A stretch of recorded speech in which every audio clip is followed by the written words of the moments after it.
Hello and good evening to the Caithness Amateur Drum Antiques Society. Tonight we'll be doing the third of our Does Age Matter tastings. And we're going all the way over to Isla tonight to compare two whiskies from Laphroaig. We have first up the Laphroaig Oak Select at 40% ABV, and then an independent bottling, the Duncan Taylor single cask Laphroaig 16-year-old cask 568-00315 at 52.9%.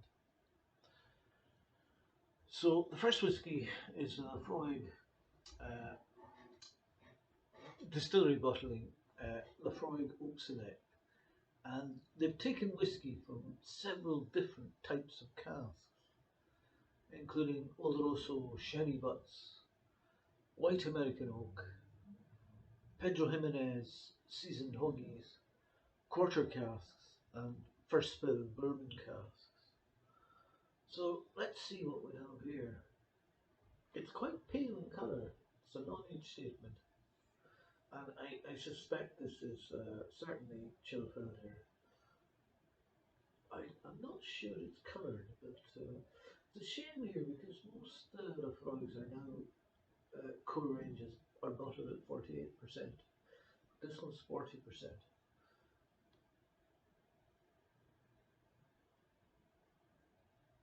And there's not much in the red tears. There are some slow tears there. So let's see what we have here on the nose.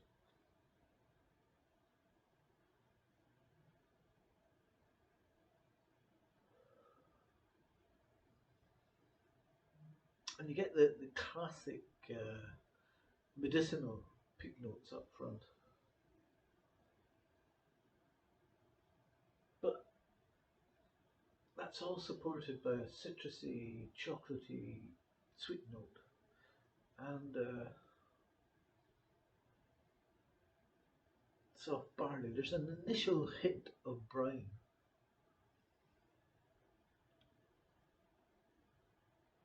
Lemon oil and a toned down wood smoke. It's almost like the embers of a campfire, perhaps in the early morning.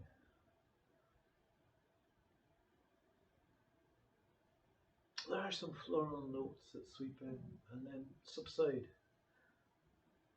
revealing a sort of creamy toffee behind it.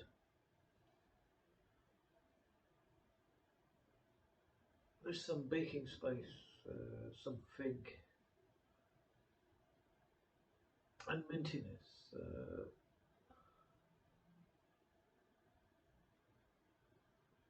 There's honey,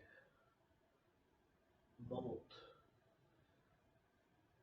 caramel, and a noticeably more delicate peat than is traditionally found in a glass of Laphroaig. And you can mix in some notes of vanilla, pear, heavy orchard fruit, Scotch spice, and an ambiguous sweetness that threads through the whole nose, and you end up with a rather atypical Laphroaig aroma. The medicinal and iodine notes are not very present, and it comes across a bit light. Let's try them out.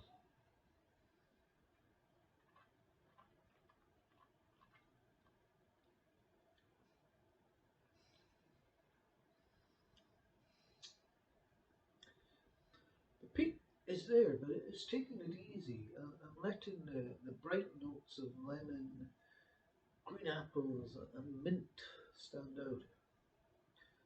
And a darker baking spice note develops later on.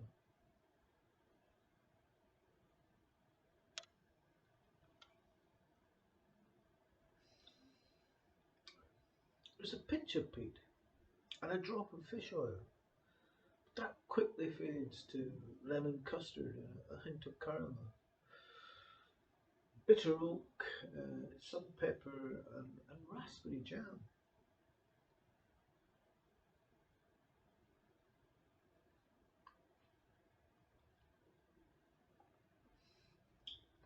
The peat moves up and brings along toasted notes, nuts, and salted caramel. There's malt, vanilla, honey, and wood, with some orchard fruit bringing up the rear.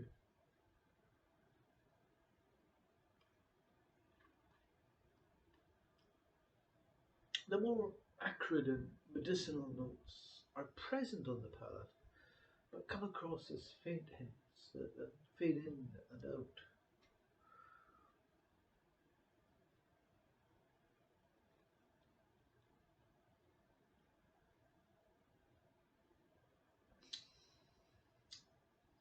And the finish is medium length. The peak remains in sight until it's over, but also lovely red apple skins, a hint of oak spice.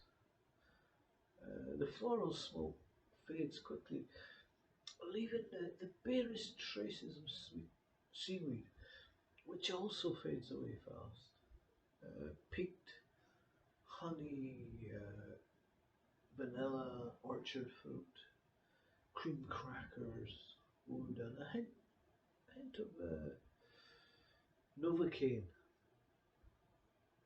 to settle in for a long, slow fade. I'm going to try 5 drops of water in this. This is 40% ABV.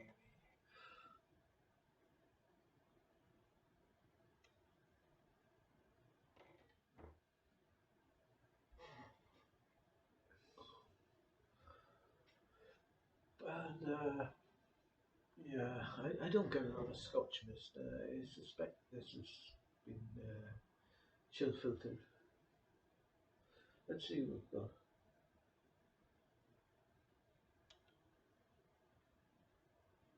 And what smokiness is there has now become a sweetish smoke. I get prunes and a hint of burnt raisins. And there is vanilla there.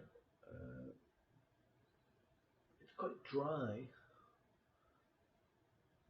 lemony, and heather honey. The sweetness is there, but it's now hardly distinguishable. Underlying those hidden fruits is a sort of chamomile tea. Try them out.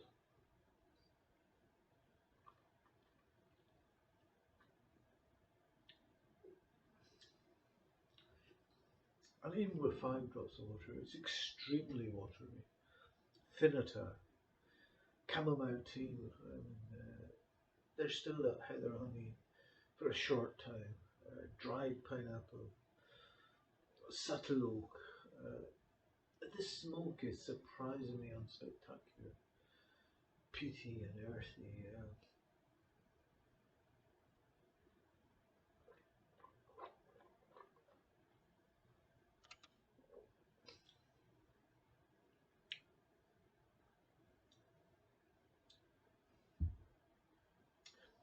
And the finish is sort of medium length with water.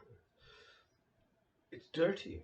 There's tea, bitter orange, young sparkling barley, pepper, light vanilla. It's like a damp ashtray feeding to your mouth. Tar, ginger, subtle smoke with a strange imitation of a medicinal note, but it's not Laphroaig as I know it. So this whiskey doesn't pack a huge amount of peat, which might be just a ticket for introducing to someone to the wonders of Isla's smoky expressions. There's a decent degree of complexity in all 3 areas. the nose, the palate, and the finish. Yet each has something about it that really drags the overall experience down. The nose is somewhat fragile. The palate is extremely watery, and the finish is truncated. For me, the problem with this whiskey stems from it carrying the Laphroaig label. If it had been released under a different name from a third party, I think I may look upon it with a slightly different view, for example, in a blind tasting. However, because it's Laphroaig, and it isn't the punch in the face that we're all used to, uh, you could sort of say that what is, after all, a decent whiskey? It could be described as delicate and nuanced, which is not words traditionally used to describe Laphroaig. And I think that's possibly an issue with this whiskey. It's not a bad whiskey, because it's not a bad whiskey, but it's not a traditional Laphroaig. So we'll cleanse our palate.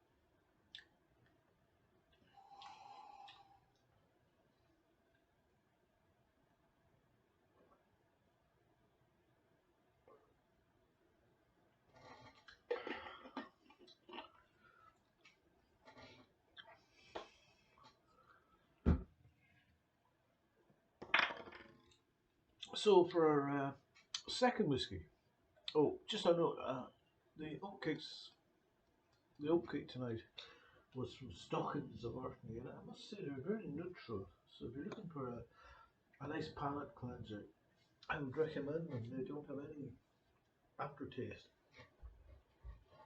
They certainly dry your palate out very nicely. So this is the second Laphroaig, and it's maybe a little bit of an unequal fight, this, but this is a Duncan Taylor single cask Laphroaig, 16-year-old. Cask 568000315, bottled at 52.9%. It was distilled in September 2005, and it was filled into a single ex-bourbon cask, which was then released in February 2022 with a total of 284 bottles. So let's see what we have here. And it's actually very, very pale for a 16-year-old.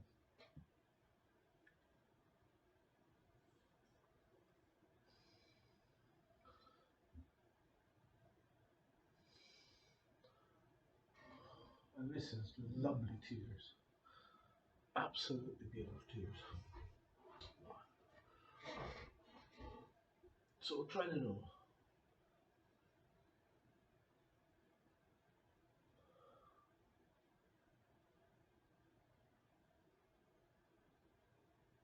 Now, when you compare this to the last one,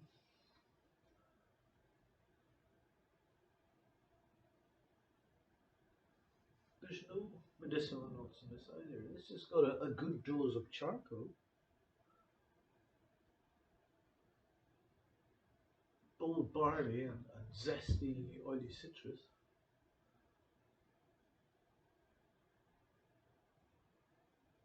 Sea salt, spearmint,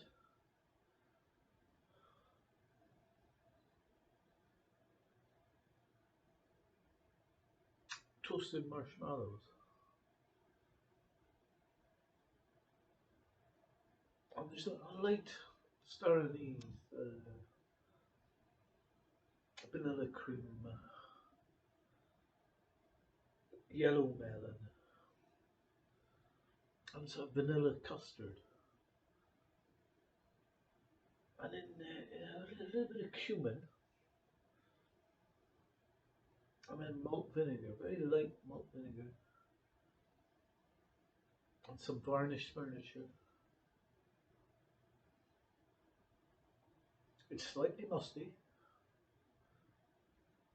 and it's like clay mixed with peat. It's very soft peat. Sweetness, vanilla, flowers,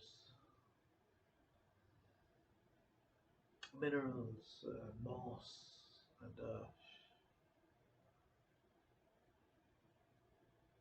there's like a dark chocolate,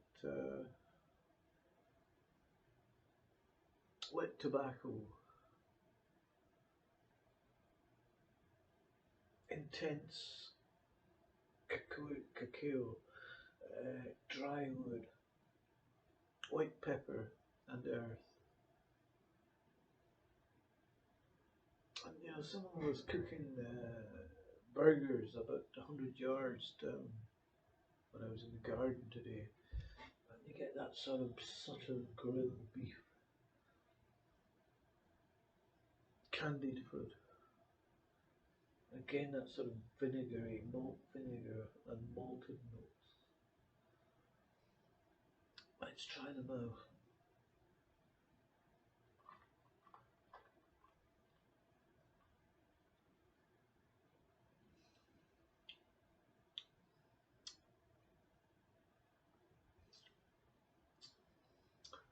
And it's quite a mineral and salty start, followed by lemon peel, ginger, cacao, dark honey, melon, and salted caramel.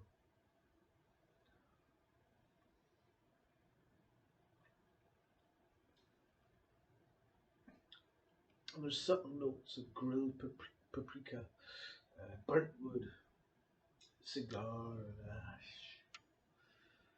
And it's a sweet and salty peat with a touch of butterscotch in the middle. Smolder in embers with plenty of peaty iodine and charred oak with hints of plum and more waxy citrus beneath. It's got a delicate sweetness, nutmeg, double cream, white grapes, and it's briny.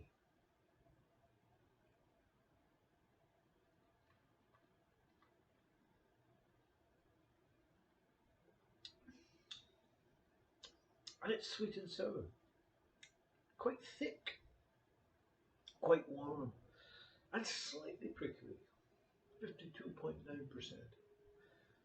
Pepper, egg yolk, uh, French Dijon mustard, horseradish, lemon juice, celery, and hot pepper.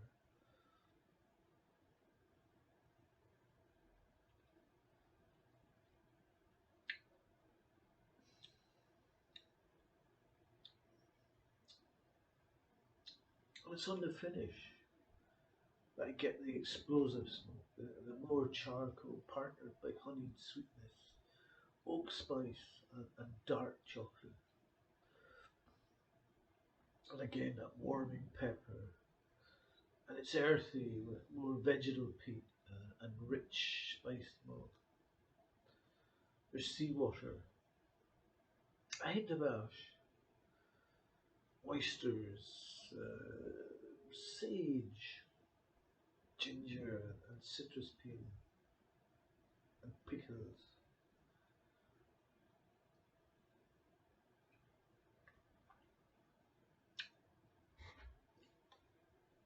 And behind that, it finishes with flavours of oyster, chili, ginger, peanut, candied Christmas nuts, clove. It's like being in a leafy, dusty wood. And there is that iodine, very mild though. And the final notes are sweet and dried hops, kind of resembling an IPA beer, with a hint of slightly ground bacon, lingering iodine and ash for a significant time. I'm going to try 5 drops of water in this.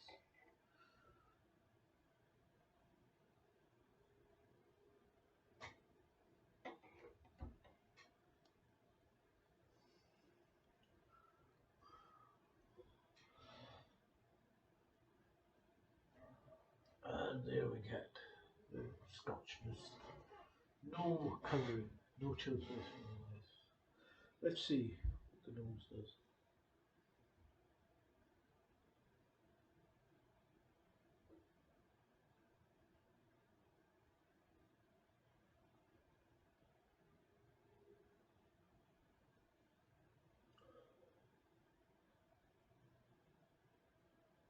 Now I get a sort of grilled banana aroma, quite prominent.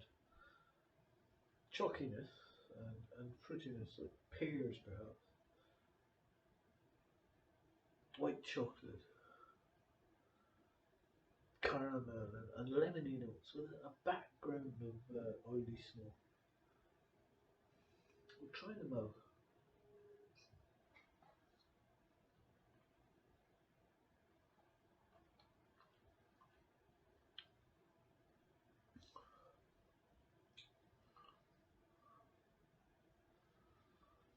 And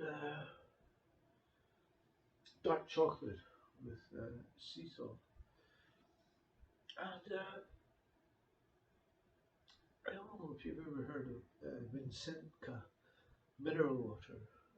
One sip of Vincentka suffices to meet the daily recommended intake of iodine, which is important for thyroid gland function and may also help to prevent dental cavities in children.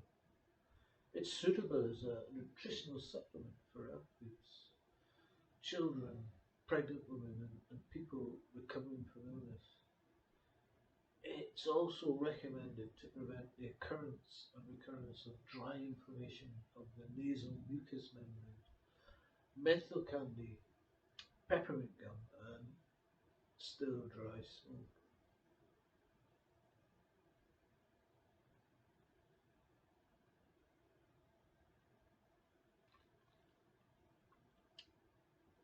And now I get the menthol candy, the peppermint gum, and the still dry smoke with smoked almonds, white chocolate covered raisins with grapes and more olive oil.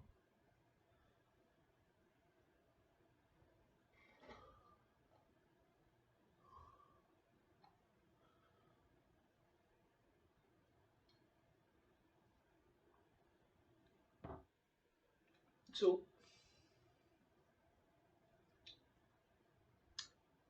this whiskey is a solid example of great craftsmanship. Texture is very oily and creamy, which makes it a truly unique and memorable ram. And to be honest, in the case of Laphroaig, age wins by a large amount here. The Oak Select lacked the craft of the single cask 16-year-old, which is a beautiful Laphroaig. Thank you for listening.